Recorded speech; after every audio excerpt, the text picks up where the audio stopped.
আমি খাইতে পারি, আমি শান্তি পাচ্ছি। আমি কিন্তু বলতেছি কি যে আমার আব্বার নিয়ে অনেক জায়গায় ঘোরাফেরা করছি, আব্বার একটু দাওয়াত দিলে ভয় পেত, দাওয়াত খাইতে শুরু হয়ে খাওয়ার সময় ভয়, খাবো যে খাইলে পরে কেমন খাবারটা পাস করবো। তারপরে করার পরে কি করার পরে কিন্তু এন্ডোস্কোপি কিলোমিটার গ্রাজুয়েশন করার জন্য 1 সেকেন্ড পরে গেছে যে আমরা করবো পরে সে খাওয়া শুরু করছি।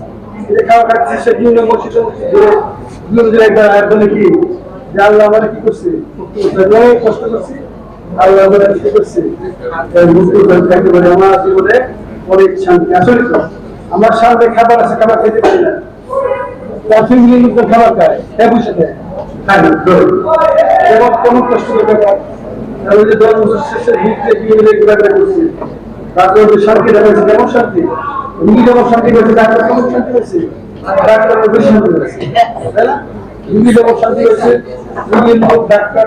Honorable Director Sir, Principal Sir, Vice Principal Sir, Chairperson Sir, respected teachers, senior and junior colleagues, and dear all interns. Assalamu alaikum. I am Dr. Mubashirul Islam, Indoor Medical Officer, Hepatology Department. Welcome to today's clinical meeting organized by Department of Hepatology. Today's topic is focused on an important and significantly important topic, dysphagia. Presenting case: a 70 years old male presented with progressive dysphagia. This clinical meeting will be chaired by Professor Dr. Chittaranjan Devnath Sir, Professor and Head of the Department of Hepatology Department, CBMCB. Now I would like to request our chairperson sir to come on dais and conduct rest of the session. Thank you.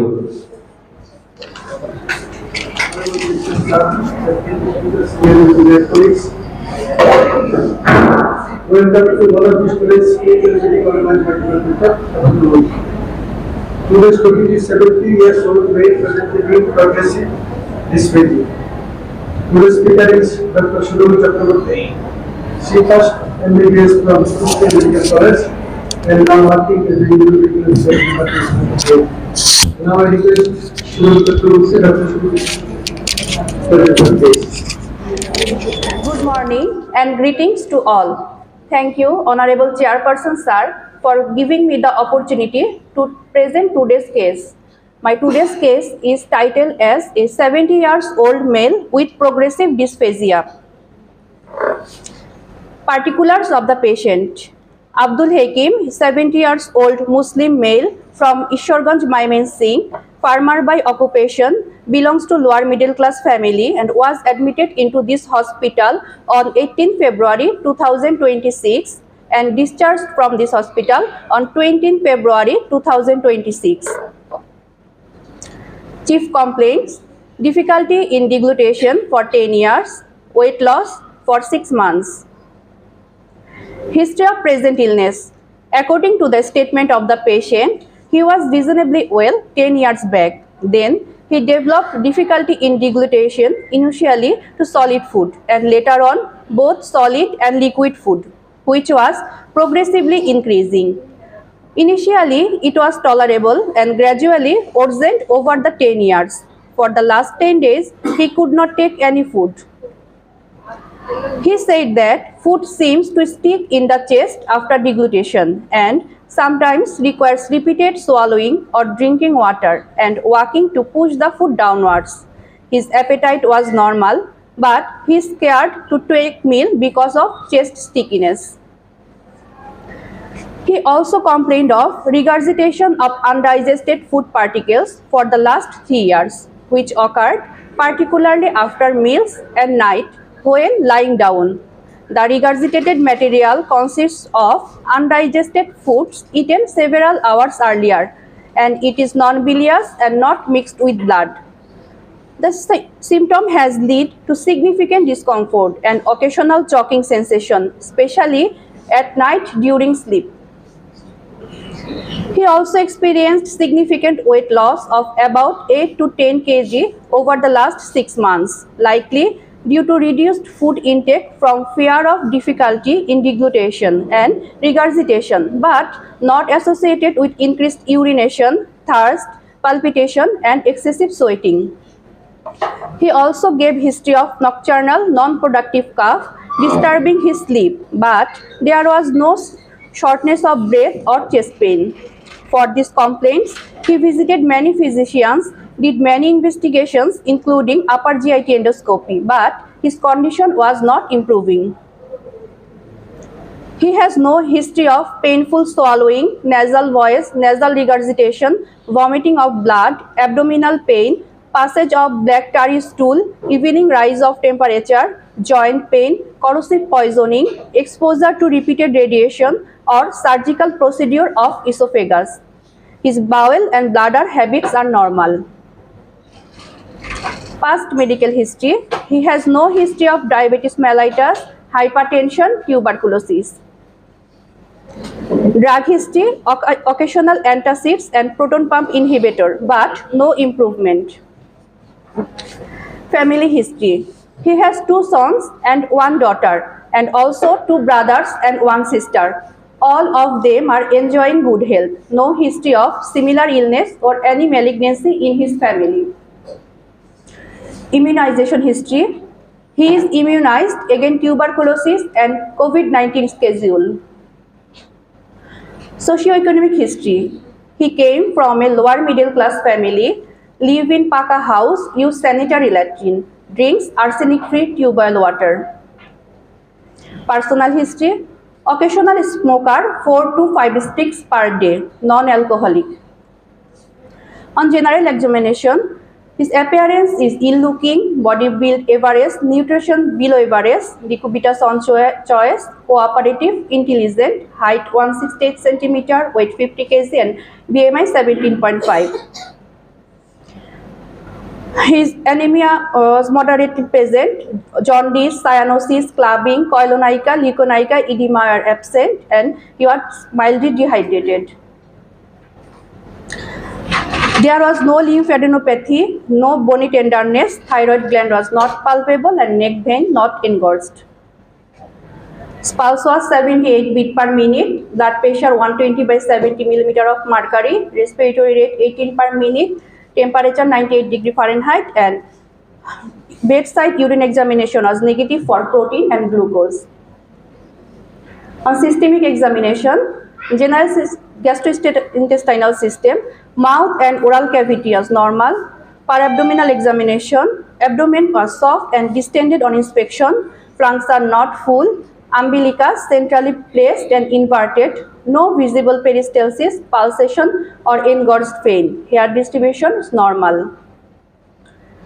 On palpation, on superficial and deep palpation, temperature normal, no muscle guard, no rigidity, no tenderness. Liver and kidneys are not palpable, spleen was not enlarged. No palpable intra-abdominal lump or lymph nodes. Hernial orifice intact.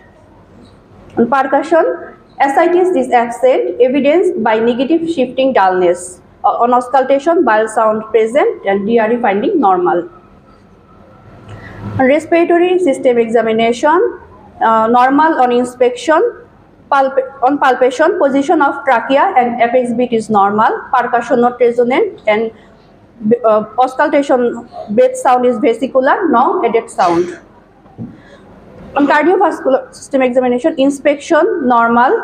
On palpation, apex beat is in the left fifth intercostal space, thrill and left parasternal hip was absent. And first and second heart sound normal in all the areas. On nervous system examination, higher psychic function including speech is normal, cranial nerves intact, and motor functions are normal in all 4 limbs. All modalities of sensation are intact in both upper and lower limbs. There was no cerebellar signs, and fundoscopic examination reveals normal. So this is the salient feature.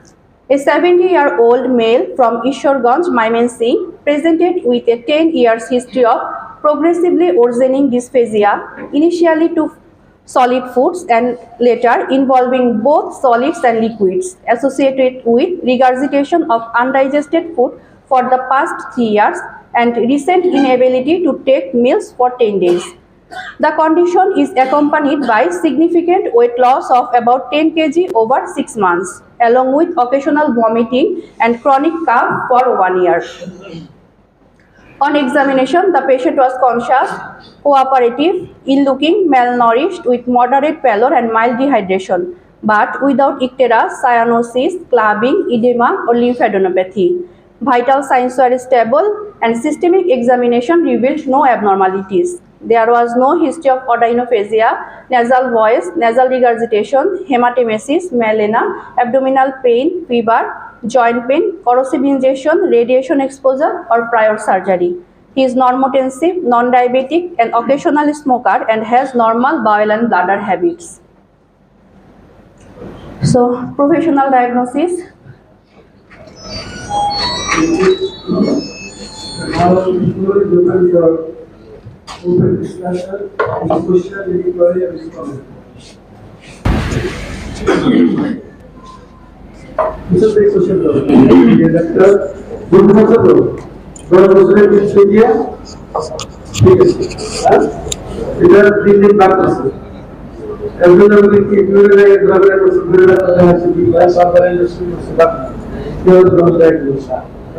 তারপরে আমাদের কাছে আসছে আমাদের হসপিটালে ভর্তি ছিল তারপর আমরা একটা প্রসিডিউর করছি করার পরে কাছে ওটা দেখলাম ওকে কথা বলতে বলতে আলোচনা করলাম কোশ্চেন আছে না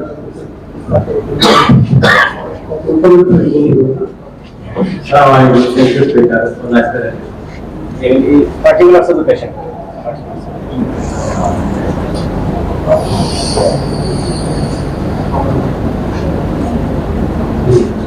So when I check the history, this is the date of admission. Date of examination time.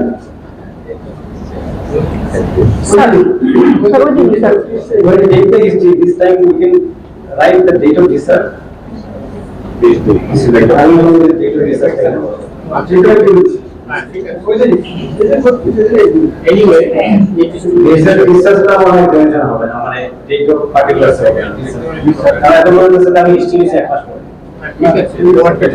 अगर history और particularly at first को ले देखते हैं. और नहीं सीखता है. कर लेंगे जैसे date of discharge. The second question में देखा आगे examination और not activity को तार पर आवाज़ है जब वो history हो. और history का आगे मिले examination में कौन है? मैंने नहीं आगे বিষয় তো দুনিয়া করে করে করছে কিছু করে না আমি কিছু বুঝতে পারি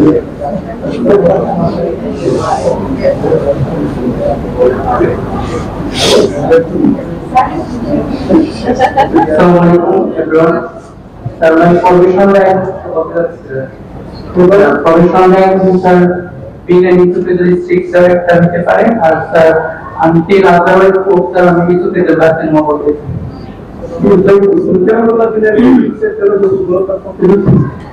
পেশেন্টের স্যার 3 ইয়ার্স এর লিগ্যাল ডিসিশন একটা হিস্ট্রি দিতে স্যার এখান থেকে স্যার ভ্যারাইটিস আছে স্যার ডিস্ট্রিক্টের হতে পারে থ্যাংক ইউ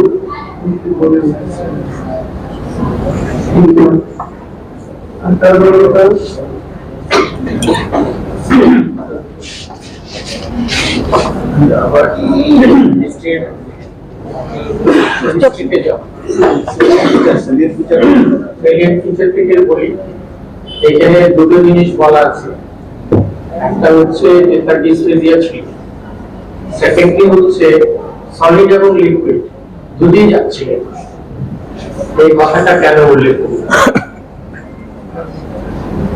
স্যার এটা হচ্ছে ইসোফিজিয়াল মোটিলিটি ডিসঅর্ডার হিসেবে আর কি এটা মানে ডায়াগনোসিস তো স্যার পেশেন্ট ফার্স্টে এক্সপেরিয়েন্স করেছেন সলিড ফুড খেতে পারতো না তারপরে সলিড এবং লিকুইড দুইটার প্রতি তার ডিসপ্লেজিয়া ছিল আমি যদি চিন্তা করি এটাকে জিআরডি গ্যাস্ট্রোএসোফেজিয়াল রিফ্লাক্স ডিজিজ তাহলে এটা কোনটাকে আমি বলবো যে ওইখানে কি হয় এখানে কি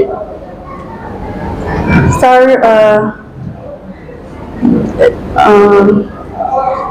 স্যার মেকানিক্যাল যদি আমরা চিন্তা করি তাহলে বোথ সলিডস এন্ড লিকুইডস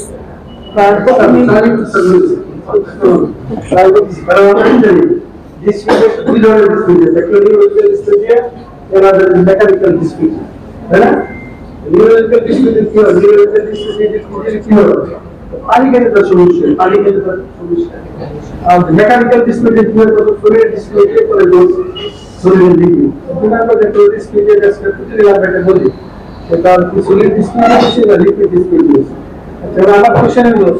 তোমাদের সবার পূর্বে দুনিয়ার ডাক্তার আছে তোমরা লিখে উত্তর দিতে পারবা কেন নিউরোলজিক্যাল ডিসপ্লে কেন লিকুইড ডিসপ্লে কেন হয় এর উত্তর দিতে পারো উত্তর দিতে পুরস্কার আছে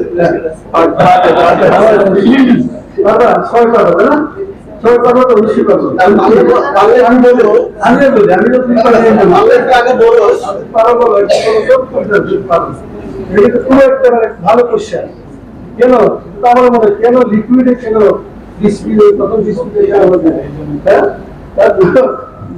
মানে শক্ত খাবার খাইতে গেলে ডিসপ্লে দেওয়ার কথা যে কোনো কারণে কিছু মনে করছে কিন্তু কেন তার লিকুইড ডিসপ্লে বলতে পারবে কেউ বলতে পারলে বলবো না সবাই কিন্তু পারে আপনি বলেন সবাই যদি পারে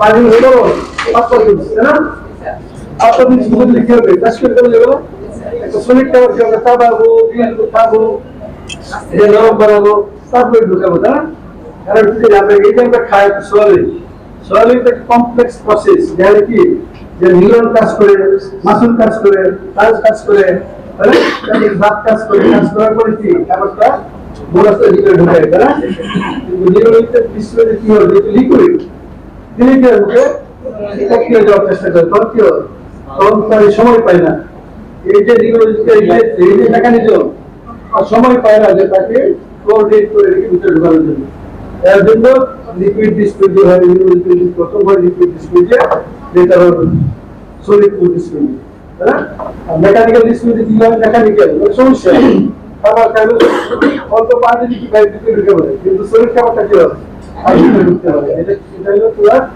নিউরোলজিক্যাল ডিসপ্লে থেকে আমরা কেমনে মেকানিক্যাল ডিসপ্লে কিভাবে চেক করব কারণ দেখো লিকুইড এর ডিসপ্লে ঠিক আছে স্যার একটা ছোট্ট ব্যাখ্যা আছে এটা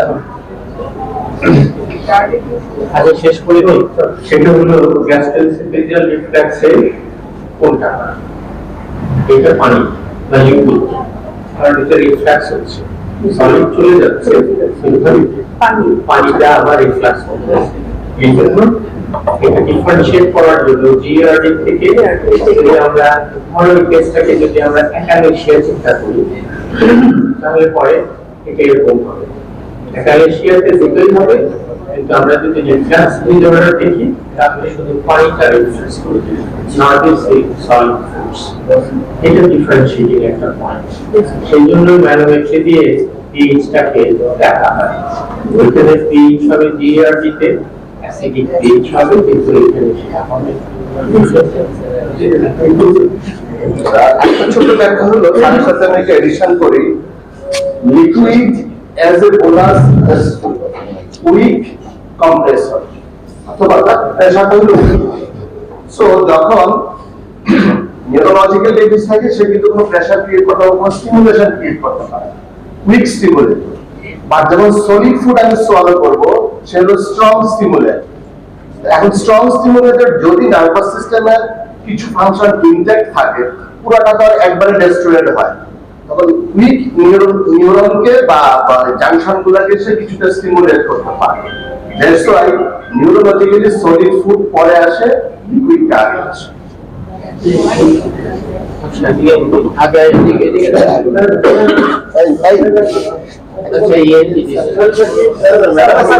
আচ্ছা বলুন আগে ম্যাডাম বলুন আগে স্যার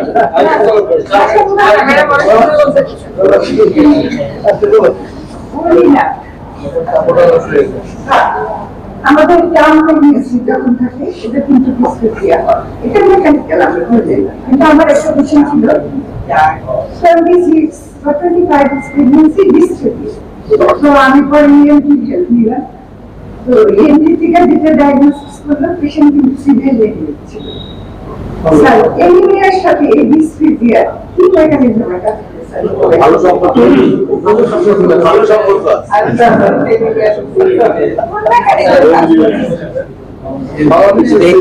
আমি একটুখানি এখানে কথা বলি। আচ্ছা, উনি একটা ভালো প্রশ্ন প্রশ্ন, কিন্তু এটা কি ইম্পর্টেন্ট প্রশ্ন। অ্যানিমিয়াতে ডিসপ্লেসিয়া হয় কেন? Anaemia iron deficiency anaemia, not all anaemia. Iron deficiency অ্যানিমিয়াতে ডিসপ্লেসিয়া হয়, স্প্লিনোমেগালিও হতে পারে, তখন আমরা এটাকে বলি পাওয়ার dysplasia.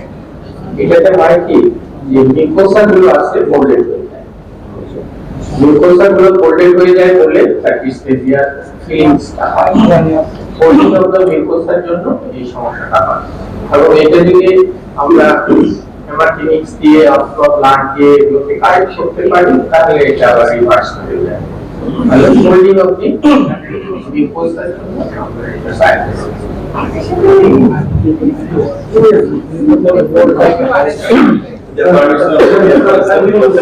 must give thanks to the Department of Pharmacy as well as to the speaker and chairperson. My first question: why this patient goes to your department?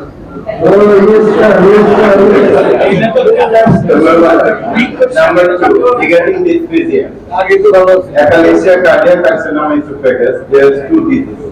আমরা ইন্টারনেটে বলতে পারলাম না কেন যে হাত খাইলো না কেন, হাতে বললো লিকুইড। বেসিক্যালি লিকুইডটা যখন যায় তখন লোয়ার এন্ড অফ দি এসোফেগাসে কনস্ট্রিকশনটা যে হয়, মায়োটিক প্লেক্সাস যেটা আছে সেটা ডিজেনারেশন হয়, বুঝলে?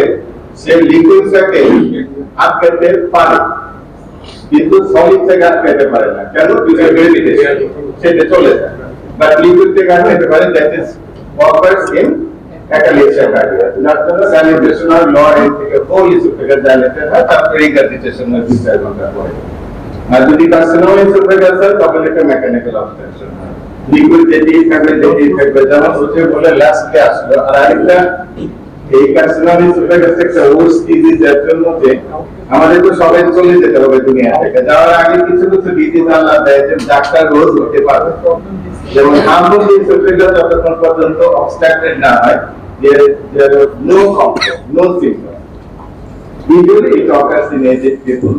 আমার কাছে এটা মনে হচ্ছে যে carcinoma esophagus তাহলে ভাবলাম যে ঠিক আছে তাদের কাছে গানে লাগালাম, আমাদের কাছে নাই। আমরা সাধারণত তাদের কাছে পাঠাই, কারণ আগে আমরা ডিজিজ esophagus কে করতাম। nowadays we are taking help of gastroenterologist diagnosis of this disease. I know the patient about the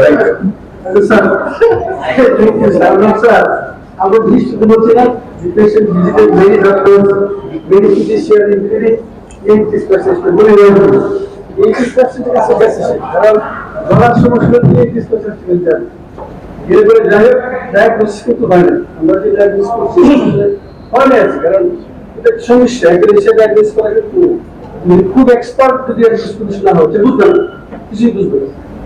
transaction বুঝিয়ে যারা আমাদের স্কোপ দিয়ে বুঝে না, আমি স্কোপ দিয়ে দিয়েছি বলতে পানি তো অনেক বুঝে যে সেটা পানি থাকবে কেন, রুগী তো হাইটে আসে আমার চেম্বারে করে শুরু করে শুরু করি, হাত থেকে পানি থাকবে সেটা কাছে পানি থাকলে আমি ধরে নেই দেখেছি ওরা দূর থেকে এসে পাইছি। আচ্ছা আমাদের আজকে কোশ্চেন থেকে আগায় নেই। Thank you, Department. Thank you, Speaker. চিন্তা জিনিস একটু করে আছে আমার হিস্ট্রি, অ্যাকর্ডিং টু হিস্ট্রি।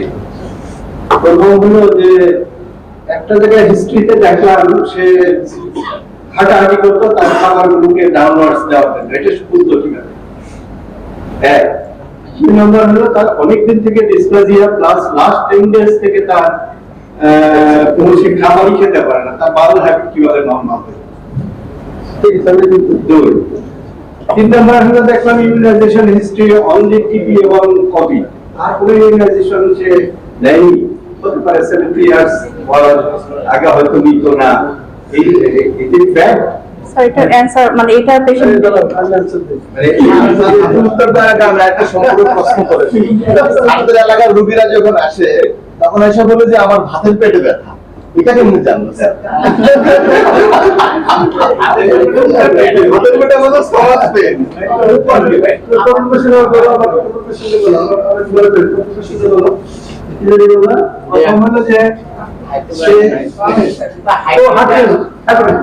এটা হলো একটা মানুষ কিন্তু কি করে, মানুষ কিন্তু অ্যাডজাস্টেবল। কোনো একটা সমস্যা হলে কেমন সমাধান করা হয়, এটা সে নিজেই সে জলদি পাস করে না, লজিক করে, এটা প্র্যাকটিক্যাল। প্রত্যেকটা সে কি করে, হাঁটাহাঁটি করে, পানি খায়, পানি খেলে কি তার পাত্তা যায়, এটা কিন্তু তার হৃদয়ের জন্য সেই কাজ করে adjustment.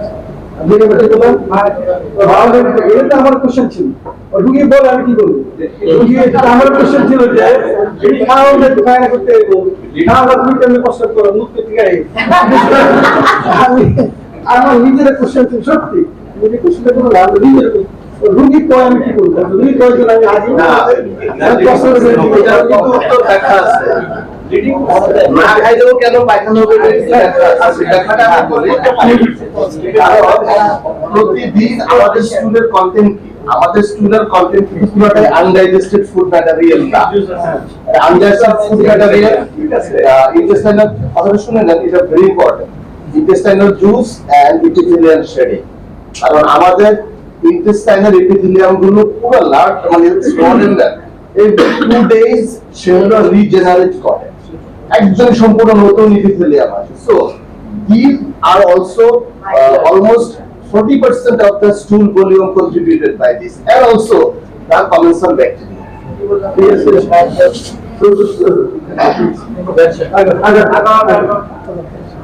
So professional diagnosis is benign esophageal stricture, and differential diagnosis are achalasia cardia, carcinoma of esophagus, diffuse esophageal spasm, pseudoachalasia. ঠিক আছে, GERD রাখলে না কেন? গ্যাস্ট্রিকুলার রিফ্লেক্স ডিজিজটা রাখা যেত। বার্নিং চেস্ট হয়তো অ্যাজমা লাইক সিম্পটম, এজন্য সাইকোলজিক্যাল কোনো মেথডস কি আছে? সাইকোলজিক্যাল ডিসপিডিয়া আসলে বর্তমান 70 বছর ধরে গিয়ে সাইকোলজিক্যাল আছে, অনেক আছে। আমরা অনেক সময় কি পাই, শুনতে নিয়ে আসে তো আসলে কোনো কাজ পাই ফাংশনাল ডিসপিডিয়া, ওজন কমবে না, বয়স একটু সবার সামনে দেখায় ডিসপ্লে, কিন্তু পরে ভিতরে খায়। Sir, investigations.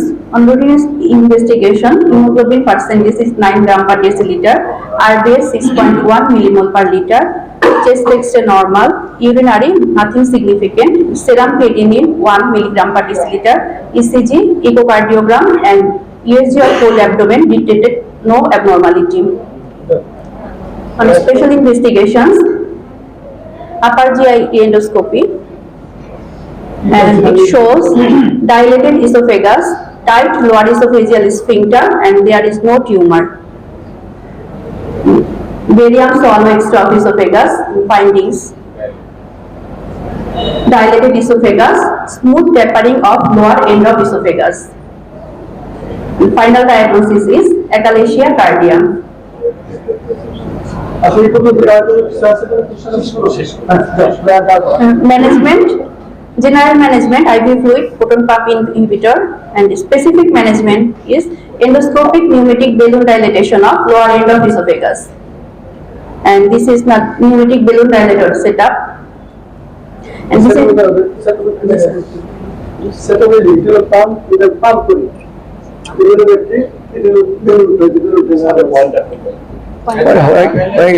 ভিডিওটা দেখুন। yes, sir. This is the videography.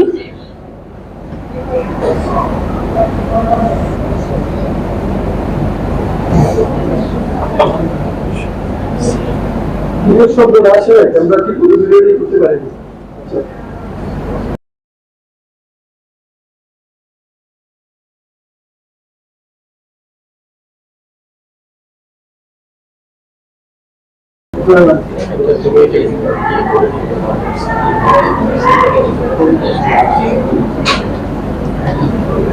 Anesthesia.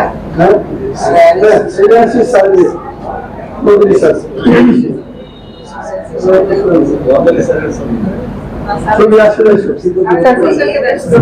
For more clear visualization, there is an animation of is passed down to the level of the sphincter. A balloon catheter is then threaded past the sphincter opening.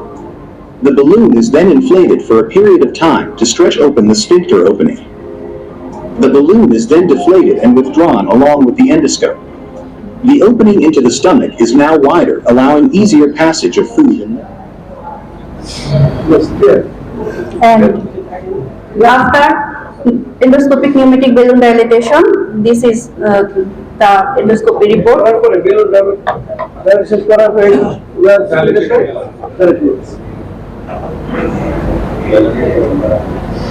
Other treatment modalities, Hiller's myotomy can be done, paroral endoscopic myotomy, botulinum toxin injection.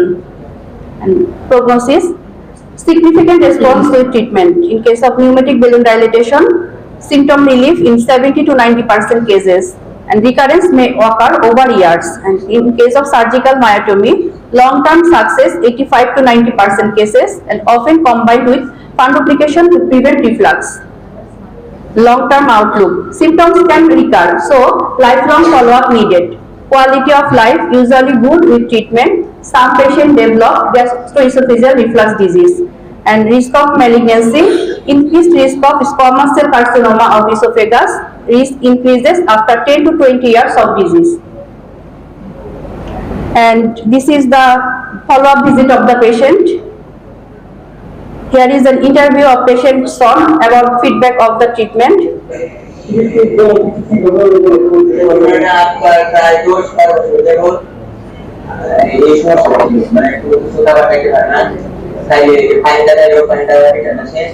আমরা অনেক চিকিৎসা করছি, চিকিৎসা করার কোনো সমাধান পাই না। তারপরে আমরা এই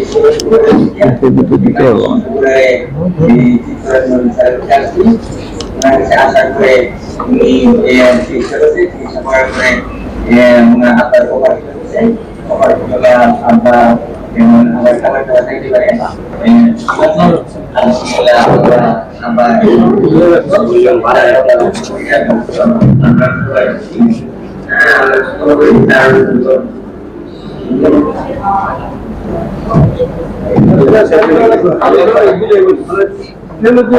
করার পরে গোলাপ আসছে বলতেছে আমি খাইতে পারি, আমি শান্তি পাচ্ছি। আমি বলতেছি কি যে আমার আব্বার নিয়ে অনেক ঘোরাঘুরা করছি, আব্বার একটু দাওয়াত দিলে ভয় পাইতো, দাওয়াত খাইতে শুরু হয়ে খাওয়ার সময় ভয় খাবো যে খাইলে করে কেমনি খাবারটা পাস করবো। তারপরে করার পরে কি এক সেকেন্ড পরে গেছে আমরা করবো পরিষেবা খাওয়া শুরু করছি। খাওয়া খাচ্ছে সে বিভিন্ন মসজিদে একবার কি যে আল্লাহ আমার কি করছে কষ্ট করছি, আল্লাহ আমার কি করছে খাইতে পারে। আমার জীবনে অনেক শান্তি। আসলে আমার সামনে খাবার আছে, খাবার খেতে পারি না, খাবার খায় হ্যাঁ বুঝে খায় এবং কোনো কষ্ট করে আমি যে 10 বছর শেষে ঘোরাঘুরা করছি, তারপরে শান্তি দেখাচ্ছে। কেমন শান্তি? রুগী যেমন শান্তি পেয়েছে, ডাক্তার কেমন শান্তি পেয়েছে? ডাক্তার বেশি শান্তি পেয়েছে, তাই না? রুগী যেমন শান্তি পেয়েছে, রুগীর লোক ডাক্তার কেমন শান্তি আগে ইনিশিয়ালি লিকুইড তার ডিসপ্লে হওয়ার কথা, ও সলিড হয়ে গেল। সলিড আর এমন বলছেন সলিড না, সলিড এবং লিকুইড লিকুইড আগে আচ্ছা আমরা এটা আলোচনা করব, শুরু ডিসকাশন করতে। ঠিক আছে, তাহলে কোনো কোশ্চেন? Provisional diagnosis balance